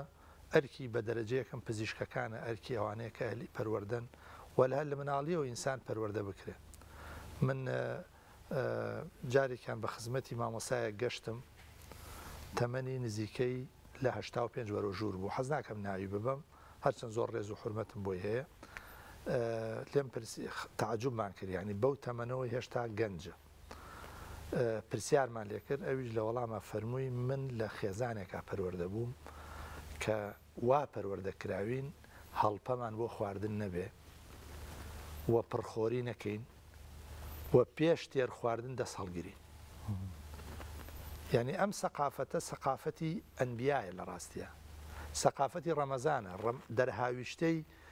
فەلسفەی مانگی ڕەمەزانە کە ئینسان خواردن بە ئەندازە بێ حەدیثی صحیحە کە ئینسان کاتێک کە خواردنە خوا ئاگای لە گەدەی بێ یەک لە سەرسەی بۆ خواردن دابنێ یەک لە سەرسەیشی بۆ ئاو دابنێ یەک لە سەرسەشی بۆ هەوا بە بەتاڵی بیاڵێتەوە ئەمە پێغەمبەری خوا ئێمەی فێر کردووە شێخی سعدی لە گولستانە حکایەتێک گێڕێتەوە کە لە گولستانە یا لە کتێبێکی تریایەتی ئەڵێ پزیشکێک ماوەیەکی زۆر چووە مەدینە ماوەیەک مایەوە کەس نەچوو مراجعی پێ بکە ڕۆژێک چووە خزمەتی پێغەمبەر صلی الله عليه وسلم وتی یا رسول الله ئەوە من ماوەیەکی زۆرە لێرەم کەس نایەت مراجعەم پێ بکە سبب چییە نەخۆش نییە چی پێغەمبەر فەرمووی ئێمە قەومێکین لەسەرەوە پەروەردە بووین تا برسیمان نەبێ نان نەخۆین و پێشەوەی تێریش خۆین دەست هەڵگرین لە خواردن پزیشکەکەوتی سیڕی تەندروستی ئەم دوو کەلیمەیە کە جەنابتە فەرمووی جا بەڕاستی ئەمە ئەبێ هەوڵ بین مراجعەیەکی کەلتوری خۆراکمان بکەین مراجعەی کەلتوری بازار بکەین و فعلا من داواکەم ینی لە ڕێگەی ئەم کەناڵی بەڕێستانەوە بەڕاستی ژووری بازرگانی لە سلێمانی و قایمقامیت لە شاری سلێمانی و لە باقی شارەکانی تریش نەکتەنا شاری سلێمانی هەموو هەرێمی کوردستان بەڕاستی ئاگاداری ئەو فەقیر و هەژارە بین کە ئەسڵەن حکمەتی یەکەمی ڕۆژوو بۆ داکۆکیکردن لە مافی هەژاران و لە مافی ئەو چێنانەی کە نەمەعاشیان هەیە وەکو پێویست و نەمەعاشەکەشیان لە کاتی خۆیان وەرەگرن و کە وەریشیەگرن بەشیان ناکە لە ژێر زەختێکی زۆری ئابوووریان ئەمانە ئاگادار بین لە مانگی ڕەمەزان ئاوڕیان لێبین و نەک تەنها بەوەی کە خواردنیان پێبین وەکو سەدەقە و خێر و خێرات نە با نرخی کەلوپەل و شتومەکەکان بێنینە خوارەوە ئەوە باشترین سەدەقە و خێر و خێراتە بۆ کەسێک کە بیکا لە مانگی ڕەمەزان. خۆی ئەم بابەتی گرانبوونە بەبێت پێچوانە بێت لە ڕاستیەوە ئاماژەی پێدایمە لە سێشەمی خواردنەوەی کەینە دوو بەڵام خواستمان زۆرە بێت لەسەر کەلوپەل و پێداویستیەکان کە ئەمە هۆکارێکی بەڕاستی هۆکارەکەی زیاتر هۆکارێکی دەرونی و کەم هەرگی کولتورەکەیشە چ دەستباری دەرونیەوە. یەکەم شدەوەی مرۆڤ کە پێشنیازێکی شەکەم دواتر مرۆڤ کە برسی ئەبێ حەزی بۆ هەموو خۆراکێک ئەچێ بۆیە ئێوارە کە ئەڕۆیتەوە عسر ڕۆیتەوە ئیتر هەرچی دەستکەوەی ماشیتەوەی پێچیتەوە بۆی خواستەکە لەوە چەرچاواگرێ زۆرێک لەو خۆراکێچێتەوە ماڵە خراپە بێ لە شیرینی هەتاوەکو وەگاتە میوەکان زۆری خراپە چونکە لە چاوبرسێتی خۆتە غەریزەکەت پاڵە پەیوەنێ داوایەکە ئەو خاڵێکی خراپە بۆ پێشنیازم وایە بەڕاستیمە من بۆکو خۆش مەزمونێنی ژێڵم هیچ کاتێک بە برسێتی کەس خۆراک و پێداویستەکان نەکرێت ئیلا بە تێری بکرێت بە شەوا بچێ بکرێت یعنی بتوانە بیگوازێتەوە ئەو جۆری کڕێنەی ئەو کاتە خواستیەوە زۆر نابێت من ێسا بچم ئەمڕۆ میوەم کڕیەوە بەس ئێسا بچم نیوەی ئەواکردم بەڕاستی ینی حقەتەوە پێویست ناکە بچینە سەر چونکە من غەریزەکەم پاڵم پێوانێت چاوبرسی ئەم بۆی تێر ببی چونکە هەستەکە حەزیشی لە هەموو شتێکە برسی حەزی لە هەموو شتێکە ینی نانی تیری حەز لێ بەجا دوسە جۆن هەنە بەهاتەوە بخۆەوە ئەمە بۆی پێشنیازەکەم بەشەوا بکرێت دووەم شت مەسەلە کۆمەڵایەتی کولتوریەکەیە بەداخەوە و لەگەڵی شابەشێکەوەی ئاماژەت پێدا چاولێکەری و فێربوونە لە میدیاوە کە مەسەلەن ئێمە وا فێرکراوین لە ڕیکلامەکانە بێ سەرچفرەکە هەموو شتێکی لێبێ یعنی نازانم ئەم زۆر بگەڕێتەوە بۆ دواشەوە تێناگەین بۆ ئەبێ مێزەکە جگە لە مەسلەی خورمای لێ شیرینیشی لێ ئەبێ شەربەتیشی لێبێ لەم لاشەوە بێ ئیلا چێشت و خۆراکێکی گەورە کرابێ ئەمە هەموو سوپشی تیا زەڵاتش یعنی ئەم هەمووە جگەلەوەی کە خۆراکێکی زۆر ئەکرێ زۆری ئەمێنێتەوە ئەمە بەشێکی پەیوەندی بە فێربوونەوە بە تاکید وایە من هەر لەم لە مناڵی هەردێکم فێری کردبووین هەموو پاشوێ ناساچم خواردەمن من دوای ئەوە مەسەلە ماوەی چەند ساڵەکە ناساجی ناخۆم بە پاشوێ چکە دۆر دەواز بەس فێر کراوی هەمومان حەزمان لێ ئێستا هیچ کولتورەکانی خێزانیم ئەوەیە فێر بووینە بەشێکە لە فێربوون ئەتوان ئەمە بگۆڕێ ئەمە پەیوەندی بە بازاڕۆ نێ بەڕاستی هیچ شوێنیش بە منەوە نێ بازرگانێک لە بازاڕە چیەکە من خۆمم وا لە مناڵەکەی خۆمەکەم ئێستا مناڵەکەم فێرە بێ ئەبێ سفرەکە وا بێ لە ڕەمەزان چی و توتی وا بێ ینی بۆچی ئەبێ وا بێ باکسۆ زیانی زۆرە باسی کە فەلسەفەکەەوەی ئەمە خۆمە ڕەحمەت ئێستا مەسەسەوەتانم هەموو ڤیددیۆیەکە شەربەتی نازانم چی ئەوە چوی لە شەکریتیایە و ڕکلامەکە داوەزێنە و بەبە ئەوە زۆر خراپە بەڕاستی ئەمە بابی گۆڕین ئێمە ناڵێن ئەم شتانە نەبێ با شەربەتی شەبێ بەس کورد دەڵێ هەموو چێشتێ بەخێ خۆش بە معنە ئەمە معنای هەبێ بۆیە منە دوو خاڵک بەلامەوە گرنگە ئەو خێزانی گوێی لە ئێمە باو کولتوری خۆی کە لە خێزانی پێشتر فێر بووین وازە حتەوە ڕاستە وا بووین وازی لە بێنین گۆڕانکاریی تیا بکەین بە شێوازە کە ئەوەندە خۆراک دروستکەین ینی ئێستا ئافرەتە بەڕێزەکان خێزانە زانن چەند قاب برنجیان پێویستە پێویست ناکە زیاتر لەوە بکات چەندێک گۆشتی پێویستە پێویست ناکە لەوە زیاترکە ڕەمەزان و دوای ڕەمەزان یەک شتە جیاوازیشی وامان نییەمە لە خۆراکە بەعکسەوە مرۆڤ کە بە برسێتی ڕۆژوشکان بە شەرتێک بە مەرجێک ڕۆژەکەی بە شێوازی سونەت بشکێنێک بە شێوازی خۆمانە خورماکە بخوا بە ئیستراحەت ئاوێکی بکە بە سەرەدا بنیشەکە نوێژەکەی بکە خۆراکی زۆر هەر بۆ ناخورێ مەعیدی داخرێ بۆ خۆی ئەو خۆراکە وەرناگرێت گەدە بۆیە پێویستەکە خێزانەکان ئەو کولتورە بگۆڕن دەستکاریەکی بکەن لە جێتی ئەو هەموو خۆراکە زۆری سەر مێزەکە ڕازاوا بێ هەمانەڵێ مێز خۆراکی خۆشی لەسەر بێ بەس بە پێویستی بێ بەشێکە لە گۆڕانەکە ئەگەر وارمان کرد تەبعاً خواستەکە کەمە بێتەوە کە خواستکەم بۆ کەسێک کە لە بازاڕە کە بەداخۆ عنێگە کەسێک دینی هەبێ نابێت لەسەر خەڵک نرخ زیاد کە احتیکار کات و هەموو حەدیث و ئاەتی لەسەر و ئەم جۆرە قۆڕخکاریان نەبکە ئەگەر ئەوەش بکە ناتوانێت بۆی ناکرێت چونکە بەعکسەوە تا خواستکەم بێتەوانێ نازانم شتێکی ئابووری لێ قسەیەکمان بۆ بکە خواستکەم بێتەوە تەبعاً نرخ ناوازێ لەبەرەوە گرنگە بەڕاستی ئەوانە ئیشی لەسەرکردن بەرنامانە پێویستە خەڵک فەهمی لەوە لێوە بگرێ بزانێ بامۆسا تو قسەیەکەکەین لەسەر چی ئەکرێ ئەمانە هەموو بنەمایەکی زانستیانە خەڵک فێر بوو ئەو ڕکلامێکی ئەکرێت تەلەڤیزۆنە هەموو بۆی ئێمە فێربین چاولێکەریمە بۆ بابەتانە هەبێ ئەگەنا من دڵنیاتەکەم هیچ کەزانێکنەوە کە ڕکلامە مێزەکەی ڕازا بێتەوە هەموو جۆرە خۆراکی لێبێ دۆشمان بیرچۆ بێ دۆشی لەسەر سفرەکەتان نابێت زۆر جیاواز لە بابەتی کە باسی کرد شتێکی دیکە کە زۆر گرنگە زۆرێکن لەم مانگی پیرۆزی ڕەمەزانەدا واز لە جگەرە کێشان و مادەی کوحولیوانەیەن یانی ئێوەستێن تاوەکو دوای ڕەمەزان ینی ئەو پاڵنا دەرونیت چییە کە لە مانگی پیرۆزی ڕەمەزانە ئەوەستێ و تەبیعیشە بەلایانی کە ئەو جگەرێنە کێشە هەستەکە زۆر تەبیعیە لەوانێ چەند ڕۆژی بیدایەتە کەمێک گیلاکی بکات و وەزوەسی بۆ دروست کات و چێ حەز بکات کە بیخوات بەڵام ئایا ئەکرێت لە دوای مانگی پیرۆزی ڕەمەزان و ئەو بابەتانە و جگەرە کێشان و مادەی کوحولی بەردەوام بێ لەسەروی کە نەچێتەوە سەری ئەمەکە بووین کە خۆت بۆ واسەحتە تێبگا من ئەم ڕۆژانەی پێش و کەیسێک هات بۆ لام کوڕێکی گەنج بوو هەر بۆ تێگەیشتنی فەهمی خەڵکە وتی دکتۆر جعفەر من ئەمە زۆر ینی سیناریۆشی دووبارەی ئێمە وەکو پزیشکی دەرونی ئالوودە بووم بە سایتە ئابڕوبەرەکان بە پۆڕن ئالوودە بوون هەموو ئالوودەبوونێکە مەسەن بەس بە پۆڕن ئالوودە بووم پێش ڕەمەزان بوو تقریبا هەفتەی هاتووە بزانم ئێوتم ینی یەکێ خاڵەکان وتم ئەوە شتێکی زۆر باشە کاتێکی زۆر کونجاو هاتی ڕەمەزانی فرسەتێکە بۆی هەم عیبادەتە زیاکی لەوە دوور کرد دکتۆر جعفەر خۆم لەبەرەوە هاتوو ینی ئەزانم ئێستا ئەم مانگە فرسەتە جاری تا هەوڵ ماوە 2 هەفتە بەس چوومەتەوە سێ ئەمە زۆر بەربڵاومی کە منەڵم پۆڕن بەڕاست بەداخەوە لەناو گەنجانە بە هەر جۆرێکی بێگەنج پێگەیشتۆرچێکە باوەتێکی بڵاو ئەمە جۆرێکە لە ئیدمان بوون هۆگربوون بە مەسائیلی یارە ئەلکترۆنیەکان و قمار بە ئەلکترۆنی هەمومان حاڵەتمان هەیە وەکو نەخۆشیەمە وەکو سەریانێکیانێکین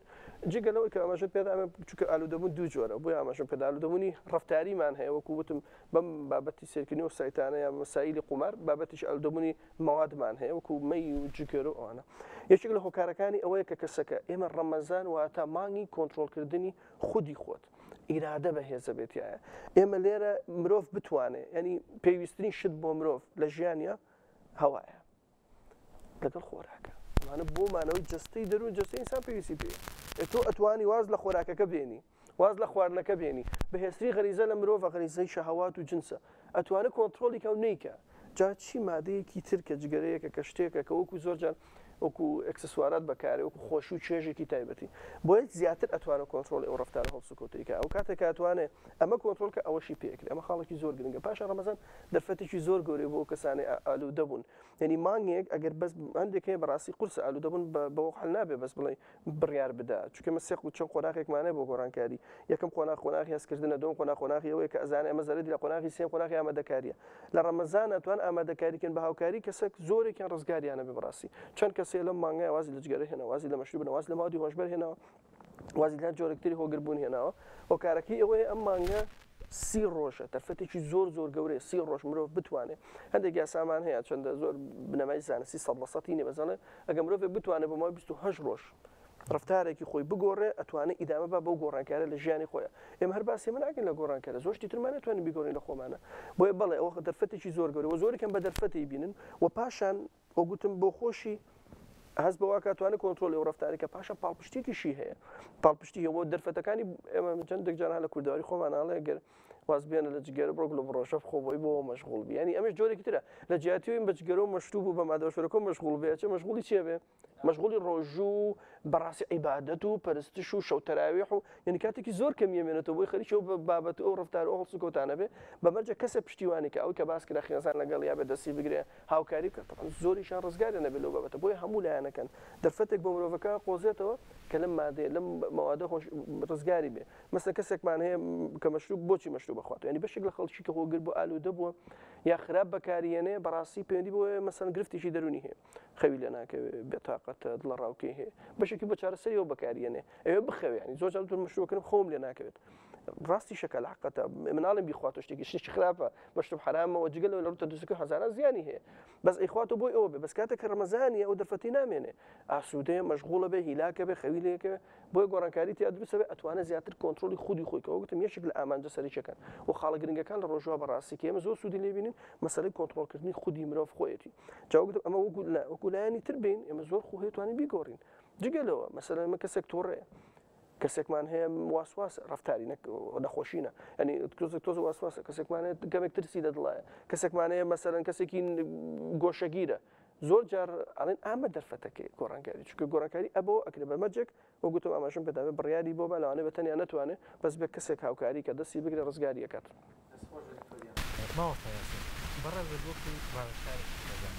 بەڕێز دکتۆر سەباح دکتۆر جعفەری باسی یان دوو بابەت کە هەردووکی لە کۆتایە لە خێزانە بەکارهێنانێکی زیادەتی تەکنۆلۆژیا و ئامادەکان کە مناڵان باوکەکە بەکارهێنن توش ئەو خواستە زۆرەی و سفرە قەرەباڵخەی یا کابانی مار ئەمرەکەیەکەوە بێ پیاوەکە جێبەجێکە یا بە پێچوانەوە چی بە خێزانی کوردی ئەڵێ کە ئەم سفرەیە با تەندروست بێت با هەمە ڕەنگ بێ کاکتۆر باسی کە زیاد لە پێویستی ئەبێ فڕێ بدرێیان هیچمان بەو هەموو سادی سێ بابەتی جیاوازەنگە لە ڕووی تەندروستیەوە لێ کاتا نەخوێنەوە جارێکی خێزانی کوردیەکی بەتابەت لە مانگی پیرۆزی ڕەمەزانەیە چیان چیت پێوتون پێشتر ئێسەشیان پێڵێ با ئێمە شووانشی کە ڕەنگە نەگەنە لای جەنابەت لێرەوە گویان لە بەڕێستا سوودمەند بن لەو ئامۆژگاریانی بەڕێزت بەڕاستیە کۆمەلگای کوردی خۆمان بەڕاستی پرسی هوشیاری خێزانی یەکێکە لەو بابەتە گرنگانەی کە پێویستە بایەخی پێبین. ئێمە لە میانەی کۆمەڵی خول و ڕاهێنانە کە ئەیکەینەوە بۆ خێزانەکان بە تایبەتی بۆ ئەوانەی کە تازە ژیانی هاوسەرگیریان پێکهێناوە کۆمەڵە تەوەر و بابەتمان هەیە. یەکێک لە تەوەرەکان باسی بودجەی خێزانی ئەکەین. یعنی هەر خێزانێکی دیاری کراو پێشەوەی ژیانی خێزانی و هاوسەرگیری پێک بێنێ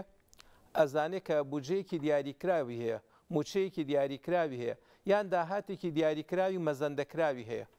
ئەبێ لە چوارچێوەی ئەو داهاتەیە ڕەفتاری خۆی بکات. ئەمەوەکو خول و ڕاهێنان بۆچی باسی ئەەکەین بۆی خێزانەکان لە چوارچێوەی بودجەی خۆیانە مامەڵە و ڕەفتار بکەن بۆی تووشی کێشەی خێزانی نەبن، گرفتی خێزانیان بۆ دروست نەبێ، چاولێکەری نەکەن. بۆی ئەمڕۆ بەڕاستی پێویستیمان بەچی هەیە بە هوشیارکردنەوەی خێزانەکان. کۆمەلگا بەگشتی هەیە کە لە مەسائیلی خواردنا زیادە ڕەویەکی زۆر هەیە لە هەرێمی کوردستانە. بۆ نمونە ئەڕۆیتە چێشتخانەکان سەر مێزەکە و بۆ ئەڕازێنێتەوە قەرەباڵغی ئەکا، بەڵام دواتر ڕەنگە ئەو کەسە نیوەی نەخوا ڕوبعێکی نەخوا هەمووی فڕێ ئەدرێ. ڕۆژانە لە شاری سلێمانیە بە هەزاران تەن ئێمە شەخەڵ و پاشەڕۆ و هینمانەیە، زبڵ و خاشاکمانەیە. ئەمە بەڕاستی لە هیچ وڵاتێکی پێشکەوتووە شتیوان نابینی و بەشێکی لەوانە بریتین لەو خواردنانەی کە خێزانەکان و چێشتخانەکان ڕۆژانە فڕێ ئەدەن و ئەو شتانی کە ئەمڕۆ بۆ نمونە لە هەرێمی کوردستان ئەو خۆراکانی کە فڕێ ئەدرێت یا لە خێزانەکانە ڕەنگە ئەگەر خەسار نەکرێت بەشی سەدان و هەزاران کەس بکات. لە هەمان کاتە هەموو خێزانەکان ساڵانە بەشێکی زۆری داهاتەکان بە فیڕۆ ئەچێ بۆ خۆراکێک کە پێویستیان پێی نییە. بۆیە بەڕاستی پێویستەکە کابانی ماڵ بە پێی ژمارەی ئەندامانی خێزانەکەی. بۆ نمونەگە خێزانێ 4 کەسە 5 کەسە 6 کەسە بە پێی ژمارەی خێزانەکەی خۆراک و پێداویستی ئامادە بکە. ئەگەر بە پێی ئەندامانی خێزانەکەی ئامادەی بکە ئەو کاتە بەڕاستی شتی خەسار نابێ، شتی ئەمێنێتەوە. ئەمە لە ڕووی شەرعیەوە دروستە چونکە ئەم خۆراکە نیعمەتێکە و فەزلێکە خوای گەورە بە تۆی بەخشیوە کە سوودی لێ ببینی. لە ڕووی داراییوە سوودی لێ ئەبینی، لە هەموو بوارەکانە سوودی لێ ئەبینی. لەسەر ئەمە چی ڕاستی ئەمە وەکوتمان کەناڵەکانی ڕاگەیاندن هەموو دەستگاکانیکە کار لەسەر پرسی هوشیاری بکەن. بەڕاستی ئەمە یەکێک لە گرفتەکانمان ئەوەیە لە کۆمەلگای کوردیدا ئێستا لە کوردستانە ڕەنگە سەدان کەناڵی ناوخۆ و کەناڵی ئاسمانیمانە بێت، چەند سەد کەناڵێک بکە ناوخۆ و ئاسمانەکە. بەڵام زۆربەی کەناڵەکان بە ناو کەناڵێکی تەرفیهی و ئینحرافین کەمیان هەیە کار لەسەر پرۆسەی پەروەردە و هوشیاری خێزانی و ئاگادارکردنەوەی خەڵک بکات. و بەشێک لەو ڕێکلامانە ئەبینی کاریگەری و شوێنەواری خراپی لەسەر خێزانەکان دروست کردووە، چی لە بواری جلو و بەرگ و خۆراک و پێداویستیەکانە بێ. خۆی وەکو جەنابی دکتۆر ئاماژەی پێکرد مانگی ڕەمەزان ئەسڵ وایە خەرجەکان کەم بێتەوە، چونکە 3 ژەمی خواردن ئەبێ بە 2 ژەمی خواردن. و ئەم مانگە مانگی سەبر و ئارامی و خۆڕاگەری و عیبادەت و خواپەرستیە. بۆیە ئێستا لە کۆمەلگای ئێمەدا ئامانجەکان گۆڕاون. بۆیە بینی بەشێک لە کەناڵەکانی ڕاگەیاندن بە پێچەوانەوە کاریان کردووە. بۆ نمونە بەشێک لە کەناڵەکان لە مانگی ڕەمەزاندا کە مانگی عیبادەت و خواپەرستیە دانیشین کۆمەڵێک دراما و فلیم و بابەت بە ناوی تەسلیە و خۆشی پێشکەش دەکەن، خەڵکەکە سەرقاڵەکەن. ئەو خەڵکە دوایەوەی لە نوێژ ئەگەڕێتەوە لە تاراویح ئەگەڕێتەوە هوشیار نییە، بێئاگایە، سەرقاڵە بێ بەو کەناڵ و بابەتانەوە بەڕاستی هەندێک جار ڕەنگە نوێژ و عیبادەتەکانی خۆی پێ بەتاڵ کاتەوە.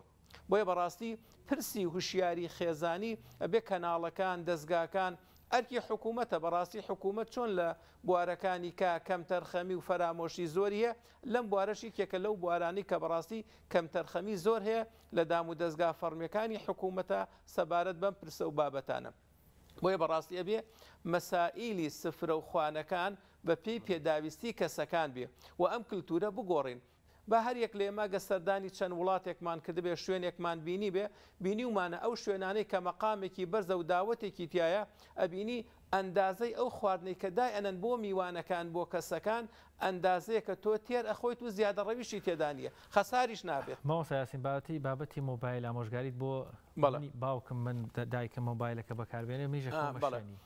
ئەو بەڕاستی وەکو دکتۆر ئاماژەی بە ئالوودەبوون کرد.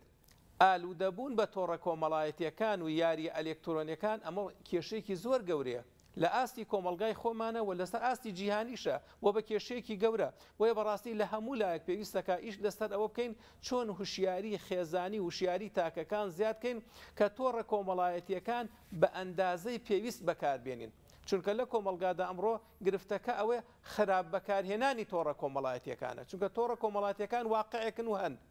بەڵام ئێمە چۆن بتوانین لە بواری پەروەردەیی لە بواری زانستی لە بواری ڕۆشنبیری لە بواری توێژینەوەی زانستی لە بوارە چاک و بەسوودەکانە تۆڕە کۆمەڵایەتیەکان بەکاربێنین نەک لە بوارێکە بەکاری بێنین کە ئالوودەبوونە. بۆیە بەڕاستی هەندێک جار ئێسەوای لاتوە ماڵەکان وەکو ئوتێلێکی لێ هاتووە هەر کەسێکیان لە سوچێک و لە ژوورێکان و خەریکی مۆبایلەکان و خەریکی تۆڕە کۆمەڵایەتیەکانن. ئەمە وای کردووە پەیوەندی خێزانی لاواز کردووە. سۆز و خۆشەویستی لە نێوان ئەندامەکانی خێزانە لاواز کردووە. گفتوگۆی خێزانی بنیاتنەر لە نێو خێزانەکانە نەماوە هەر یەکێک خەریکی تۆڕە کۆمەڵایەتیەکانەوە دەرفەتێکی باشە ئەمە ئەکرێ مانگی ڕەمەزان ئێمە بیکەین بە دەرفەتێک لە بری سەرقاڵبوون بە تۆڕە کۆمەڵایەتیەکان با پلان و بەرنامە ڕێژیەکمان هەبێ لە بواری پەروەردەیی و ڕۆشنبیری و زانستی و ذیکر و تەسبیحات و هەموو بوارەکانی پەرستش و ئەوەی خۆمان تا ئەندازەیەکی باش دوور خەینەوە لە تۆڕە کۆمەڵایەتیەکان بە ئەندازەی پێویست بتوانین ئەو تۆڕانە بەکاربێنین. کاک دکتۆر لە کۆتاییدا لە مانگی پیرۆزی ڕەمەزاندا چی بکەین کە گۆڕانکاری لە ناخ و دڵ و دەروونماندا دروست بێت و ئەو گۆڕانکاریە بەرەو کاری چاکەمان بێت؟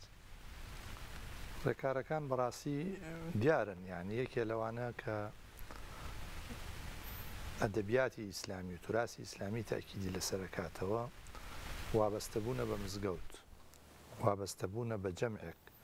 خۆی پەروەردگارە فەرمیایە یا ئەیوهە الەذینە ئامەنوا اتقوا الله وكونوا مع الصادقین. ئەمە لایەنێکی وەکوڵێ لایەنێکی نێگەتیڤی تیا یعنی لایەنێکی نەرێنی لەگەڵ لایەنێکی ئەرێنی. لایەنە نەرێنیەکە چییە؟ تۆ کە تەقوات کرد ینی بڕیارە دەی خۆت پارێزی یعنی ئێمە بکەی بە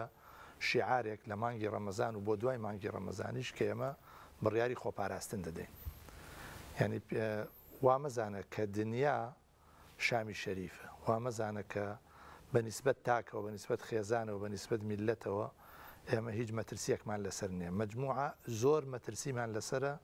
کە بەشێکیمان باس کرد و بەشێکی تری ڕەنگە لە بواری تر و لە دەرفەتی ترا باز بکرێت. کەواتە یەکەم شیعار بۆ ئێمە لە مانگی ڕەمەزانە خۆپاراستنە. شیعاری دووەمیان بوونە لەگەڵ سادیقان ینی هاوڕێی چاک. هاوڕێی چاک ئێستا ئەوانن کە وابەستن بە مزگەوتەوە وابەستن بە قورئانەوە وابەستن بە شەریعەتەوە وابەستن بەو کەسانەوە کە لە ڕاستیە خاوەن هەدەفن لە ژیانە خاوەنی پەیامن خاوەنی قەزیەن قەزیەکانیان گەورەترە لە مەسەلە مادیەکان یا لە مەسەلەی خواردن و غەرایز و ئەو شتانە. ئێمە بێ هەوڵی ئەوە بدەین عەقڵمان گەورەکەین فکرمان گەورەکەین و دڵمان بەهێز بکەین چونکە ئینسان بە عەقڵ و بە فکر و بە ئەندێشە و بەم قەزیە گەورانە ئینسانێتی خۆی ئەسەلمێنێ. کەواتە لە مانگی ڕەمەزانە وەکو چۆن باس کرا کە خولێکی پەروەردەییە بۆ ئینسان خولێکی ڕاهێنان و پیاچوونەوەیە خولێکی تەئەمول و ڕامانە لە خود دەربازبوونە لە خود یا پێنانە بەسەر خودا ئەبێ ئەو دوو شیعارە بە شێوەیەکی عەمەلی تەرجەمە بکەین لە ژیانی ڕۆژانەمانە مەسەلەی خۆپارێزی زایدەن هاوڕێیەتی کەسانی چاک. ماحوی ئەڵێ چی بکەم نە ئەو کەسم کە کەسم نە ئەو کەسم کە کەسم بێ لە لا بە کەس خۆیشم نەگەشتمە ئەو کەسەی کەوا من بکا بە کەس. هەوڵ بدەین کەس بین لەگەڵ کەسان بین نەک لەگەڵ ناکەسان و ئەو خۆپارێزیێش بکەین بە پرۆژەیەک و بیکەین بە بەرنامەیەک و بیکەین بە کەلتورێک خۆمان و دەوروبەری خۆمانی لەسەر پەروەردە بکەین. زۆر هەر با ئەوم لایات نەچی هەر باس لە ئەدەبیاتی کلاسی کرد چەند گرینگە ڕۆشنفکرانی ئەمە ئێستا ئاوڕێک لەو ئەدەبیاتە قورسە بەتایبەت لە مانگی پیرۆزی ڕەمەزانە گەورەی مانگی ڕەمەزان لای عاریفانی زوو شاعیران کە بەو عیشقەوە تامەزرۆی بنیاوە خود لە شەوانێکی خەڵوەتی خۆیانە بەیانی حاڵی دڵی خۆیان کردووە لە مانگی ڕەمەزانانە وا لە ئێمە بکە ئەوەندەی تر لە حاڵەتە ڕۆحیەکەەوە لە ڕەمەزان تێبگەین یان چێژ لێ وەربگرین آخر عارفێکی وەکو مەولەوی کە ڕەمەزانێ ئیتر منارە سەدای سەلاش سەد تەرزەن مزگی جەشادی دەماخش بەرزان یانی مزگەوت ئەشوبهێنێ بە کەسێک لە دەماخی مزگەوت لە خۆشی ئەوەندە بەرزە بنارەکەی 1000 دەنگ لێ ئەمەشی ڕەمەزان هاتووە ئەم عیشقە کە لای ئەوان هەبووە تۆزێکیش ئەگەر تۆزەکەی بێ بەرێمە بکەوێ بە چێژێکی زیاترەوە ڕۆحانیترەوە لە ڕەمەزان تێبگەین مەجالیسی ڕەمەزانە بێ بە مەجالیسی زیکر و فیکر و شکر لە مزگەوتەکانە لە ماڵەکانە ئەو مەجالیسانە بێ ڕێک بخرێ بە تایبەتی ئێستا مجموعەیە کەناڵی هادیف لە دنیادا هەیە بۆ مراجعی قورآنە بۆ مراجعی سنەتە بۆ مراجعە و پیاچوونەوەی سیرە و ژیانی پێغەمبەر صلی الله علیه وسلم و مراجعەی تۆماری زیندوی میلەت بە کەلتور و ئەدەبیاتەکەی ئێمە ئەکرێ کاری لەسەر بکەین لە ڕاستیە لە مانگی ڕەمەزانەوە ئەو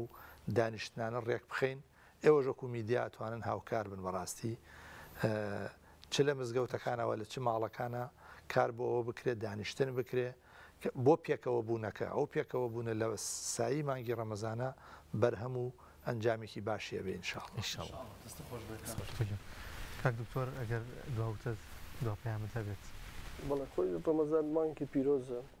و ئێمە زۆر جار ئەبێ بە دەرفەتی بزانین بۆ خۆمان و بۆ ژیانی خۆمان و خێزان و کۆمەڵگاکەمان.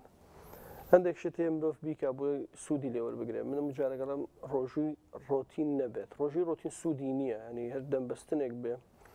دەمە بەستی تو هیچ نەخۆی داخۆت لە ئاوخواردن گرەوە ڕۆژوو نییە بەڕاستی ڕۆژوو بۆ نەهاتو ینی هیچ حکمەتێکی تیانێجەوە چی زۆر کەس دەتوانێت زە خەڵکێکی زۆر فێر بۆکتم جۆرێک لە ڕیجەمی خۆراکی بۆ دابزانانی کێشەوەی بە ڕۆژوو بیت و نان نەخۆی یعنی ئەوە چیە خەڵکێکی زۆری ژێکا لە وڵاتانی تریژێکە نا حکمەتەکە لەوانە لە شتێکی ترایە بەڕاستی مرۆڤ یەکەم خەڵکە گرنگە ئەوەیە بزانێم ڕۆژۆ بۆچی ئەگرێ و بۆ شێ بە ڕۆژووە بێ و ئەم ڕۆژۆ بۆ واجبە لەسەری بۆ بێ بە ڕۆژوو بی یعنی چی ینی دەمبەستە خۆ چ پێویستیشی بەم بابەتە ینی چی پێویست بێتی بیرکەینەوە فکر لەوە بکەینەوە بۆ ئەمەمان هەیە بەڕاستی کە ئەوە تێگەیشتی و پاشە ئەم ڕۆژە سوودێکی بە من بۆ من هەیە ئەمە دەروونە ئاسووداکە مێشکت هادی ئەکاتەوە بۆیە مرۆڤ تۆزە تێ بفکرانی باڵەسێت ئێستا نێتەکەش نەماوە نێتێنێ بڕۆژۆ بێ ئەوانەوە بەس هەر بیرێ بکاتەوە خۆی ئەو نێتەکە بیرکردنەوەی فکرە لە عەقڵایە تۆ بیرکەیتەوەنەکە ئەمە شتێک هەیە تۆ بە ڕۆژووە بی ئەم ڕۆژوە چییە بۆ منەوە فکر بۆ من بە ڕۆژوو بوو بۆ فڵان بە ڕۆژوو نەبێ بۆچی واجب کردەوە لەسەر مرۆڤ ئەو هەموو حکمەتانی کە باسکرەوە ئاماژەی پێکرا بیرێکی لێ بکاتەوە زۆر یارمەتی ئاسوودەییەدا پاشان ئەوانەی کە هیچ شتی زیادە ناڵێم وی لە سونەتە هاتووە مەسەلەی هەندێک کەسێ لە پارشۆ ناکەم ئەمانە هەمووی دەرونیان زەرەتی لێدا پارشۆ بکە مرۆڤ درەنگ پارشۆ بکە بەربان کاتوانە لە کاتی خۆیان بەربان کاتوانێ خۆراکی پێویست بخوا خواردنی تەندروست بخوا گەدەی خۆی نازانکار بۆ شوی کە دانراوە کە بکرێت بە سێ بە شوێمێکی هەستێکی بڕەکەین بە خۆراک تر سورێنچێکماندانەوە بۆ ئاوەکەی شوێنی تر نەماوەتەوە یعنی جارێ بۆ شیاکان بە شتێن شتی تر پڕەکەینەوە ئەوانە مەسەن کۆمەڵشتی زۆر سادەن کە لە دینە مەسەرەن هاتووە مەسەڵی تۆڕی کۆنتڕۆلکردنی تۆڕی کەسێک کە مەسەن بێڕێزیەکەت بەرامبەرەکە قسەیەکت پێڵە ئارامگرتن سەبرگرتن لەسەری لە جیاتەوەی کە بەسە کەسێک هاڵشاخی گرنگیدان بە پەرستشەکانی ڕەمەزان چکە ڕەمەزان تەنها ڕۆژویتیانی ینی ڕۆژۆکردن چکە مانگی داوازینی قورئانە جانی خۆی لە پێش ڕۆژۆگۆ جارە قورئانەکە لە پێشە مەسەلەی قورئان و مەسەلەی نوێژەکان و تەراویح و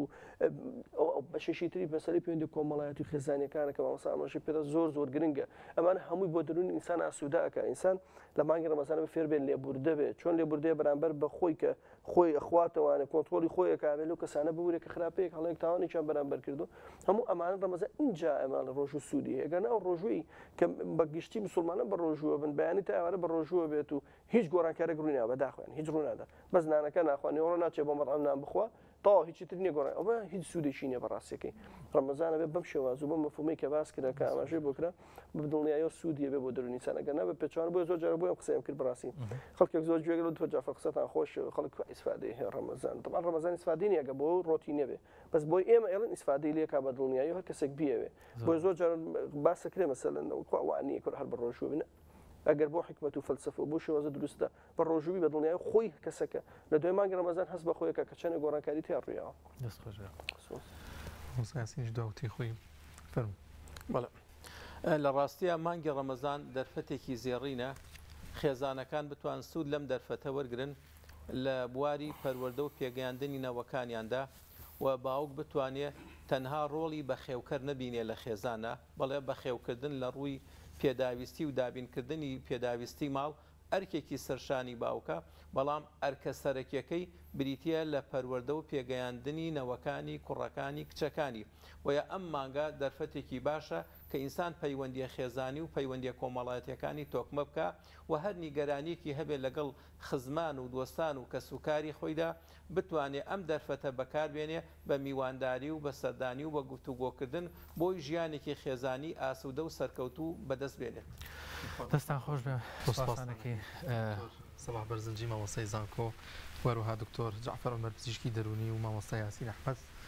کاری خێزانی خوا بەخێر بێن. دەستان خۆش بۆ دەرفەتەمان دوومان کردن. بەڵێ کاک دانیار پەر لەوەی خواحافیزی بکەین پێم خۆش یەک ڕوونکردنەوە بەم ئێوارە سۆسیال میدیای کوردستان زۆر بینیم بەشێک لە نیشتیمانیان وێنەی مانگیان دانابوو قەلەقی لە ڕاوکێگەیە کە مانگ دووشەوەیە یاخود ڕۆژێکمان لە مانگی پیرۆزی ڕەمەزان خواردووە. پێم بێت تەوزیحێکی زۆر سادەی بە ڕاوێژکردن لە هەندێک لە هاوڕێیانیشمان ئێوارەی چوارشەمە مانگ بینراوە بۆیە ئێمە بەیانی پێنجشەمە بە ڕۆژوو بین کەواتە ئێوارەی پێنجشەمە مانگ دووشەوەیە هەرخۆی ئاسایی ئەگەر بەرز بێ بۆیە ئێمە بۆ سبەینێ کە جمعە ڕۆژی دووەم ئەگرین بۆیە ئەم ساڵ سواز بخوا دەستپێکردنی مانگی ڕەمەزان هیچ گرفتێکی نەبوو بە پێی شارەزایان و پسپۆران هیوادارین هاونیشتیمانیان بەشێکی ڕەنگە لە دڵسۆزیەوە بێ بەشێکیشی لە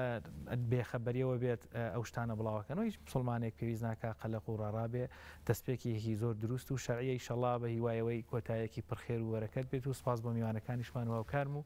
تاعات و عیبادەتی ئێوەش قبول بێ ئینشەڵا. تاعات و ڕۆژ و تا قبول بێت ئینشەڵا تا بەرنامەیەکی دیکە بەخواتان دەستپێرین خواتان لەگەڵ. خواتان